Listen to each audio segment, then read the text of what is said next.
Welcome to Bio 105, Introduction to Biology. This is Dr. Urbi-Ghosh. In this lecture, part 1, we will be covering photosynthesis. Now, photosynthesis is the whole idea that plants use CO2 plus some water and sunlight and turn it into sugars such as carbohydrates. So plants are able to harness sunlight from photons that are emitted by the sun some 93 million miles away and make chemical energy bonds that will fuel the synthesis and production of carbohydrates and other biochemical molecules that are important for cellular respiration. Now, as you know from previous chapters on cellular respiration, we need carbohydrates from plants and other animals that have digested plants to fuel our bodies.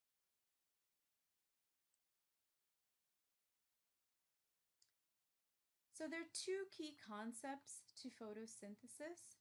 One is that we generate all of our ATP from the preformed glucose that's made through photosynthesis.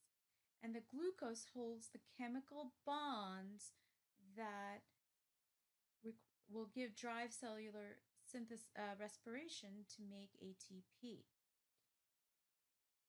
So it's basically the monomers of carbohydrates, which is glucose, that are made in photosynthesis. Now, the second major point we have to remember is the whole role of oxygen. We need to breathe oxygen in order for us to break down glucose in order to carry out cellular respiration. And oxygen is a byproduct of photosynthesis. Plants and some bacteria and algae are able to harness the energy found in these sun's photons and somehow turn them into sugar. The sugar that's found in plants, vegetables, fruits eaten by other animals such as chickens, cows, and pigs, and all of this we eat, and we can use this energy for making ATP. Now, the metabolic processes of all organisms, thus, from bacteria to humans, require energy. To get this energy, many organisms access stored energy by eating or by ingesting other organisms. But where does the stored energy of the food originate? All of the energy can be traced back to photosynthesis. So photosynthesis is essential for life in Earth. Both plants and animals depend upon it. It's the only biological process that can capture energy that originates from the sunlight and converts it to chemical compounds, such as carbohydrates. And every organism uses it to power its metabolism. So it's also the source of oxygen necessary for many living organisms. In brief, energy of sunlight is captured by the energized electrons, whose energy is then stored in the covalent bonds of the sugar molecule.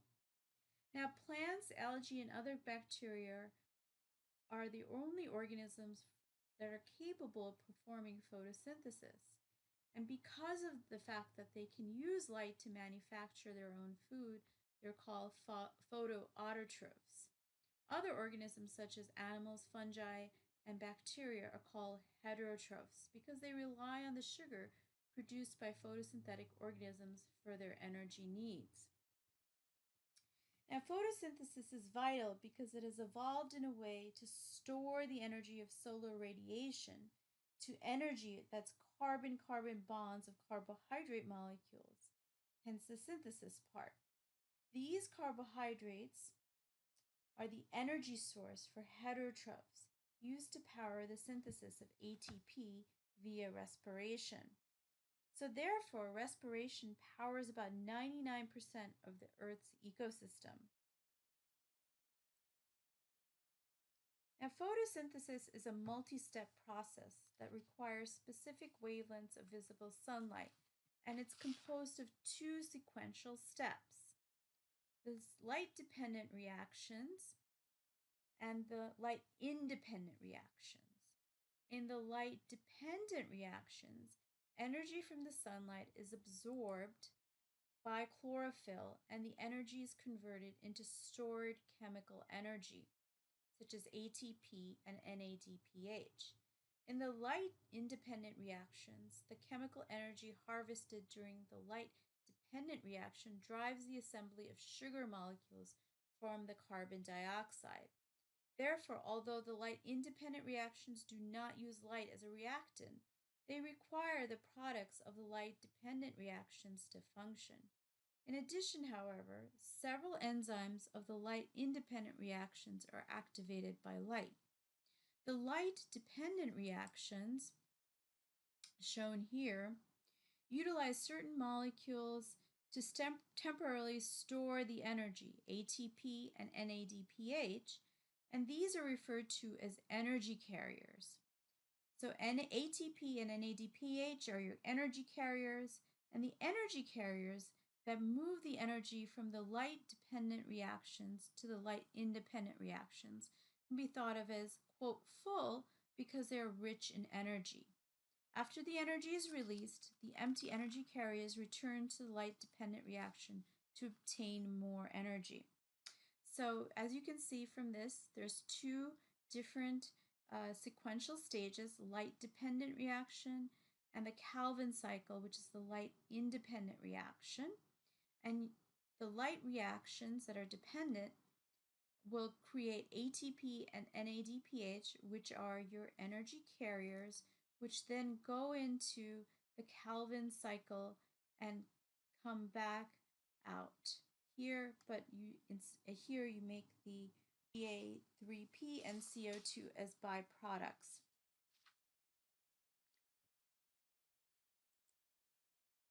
So today we're going to be talking about what is photosynthesis, what are the properties of lights and pigments, chloroplast structure and function, the light reactions, the dark reactions, and the summary of conclusions. Now some of this might be seen in part 2. Respiration we covered in a previous chapter on energy and food chains and carbon cycle. So the plant cell chloroplast is the major machinery that's involved in photosynthesis, and it has many subcomponents into it, which we'll discuss shortly. And plant chloroplasts are found in leaves and has a substance called chlorophyll, which gives it the green color of plant leaves. So what are we going to learn today? In this lecture, we're going to try to understand the basics of photosynthesis, explain the significance of photosynthesis to other living things, describe the main structures involved in photosynthesis, identify the structures and products of photosynthesis, the light reactions, and the Calvin cycle. Now, nearly all of life on Earth, including you, can trace its energy source back to the sun. And how does the sun create all that energy? Well, in the sun, there's super high temperatures and pressures found deep in the sun. And the hydrogen atoms will fuse with one another with another hydrogen atom to create helium. And there are several steps in this process. The basic idea is that the mass of the hydrogen atoms before they fuse is slightly more than the mass of the helium atom they produce. And where does the missing mass go? It turns into energy. So we have this being energy being created through nuclear fusion. So the sun emits an enormous amount of electromagnetic radiation, and humans can only see a tiny fraction of this. The manner in which solar energy travels is described as waves. Scientists can determine the amount of energy of a wave by measuring its wavelength. The shorter the wavelength, the more powerful, and the longer the wavelength. So longer wavelengths are less powerful than the shorter ones. The distance between consecutive crest points is defined as a wave, or you can find the distance to the troughs. And visible light consists of a very tiny portion of the electromagnetic spectrum. The difference between wavelengths relates to the amount of energy carried among them. So for each type of electromagnetic radiation that travels in a particular wavelength, the longer the wavelength, the less energy it carries. Short, tight waves carry more energy. This may be illogical, but think of it in terms of a piece of moving heavy rope. It takes little effort for a person to move a rope in a long, wide wave. To make rope move in a short, tight wave, a person would need to apply significantly more energy. So the electromagnetic spectrum here shows different types of electromagnetic radiation originating from the sun, including X-rays and ultraviolet rays. High energy waves can penetrate tissue and damage cells and DNA, which explains why both X-rays and UV light can be harmful to living organisms. So UV light can actually cause damage to our DNA, and that is why we need to wear sunscreen. The importance of plants. So plants three roles in photosynthesis. They are required by organisms as an energy source. They give out molecular oxygen into the atmosphere, which plants, which organisms need. And all organisms require a source of carbon compounds, which plants help with as well. There's a diversity of different types of plants and photosynthetic protists that are found in aquatic marine life, for example, large algae. There's also photosynthetic bacteria, cyanobacteria. So there are many types of photoautotrophs that can be found in nature and that help to produce the carbon that we need. So photosynthesis, as I mentioned, is a multi-step process that requires specific wavelengths of visible sunlight, carbon dioxide, and water as substrates.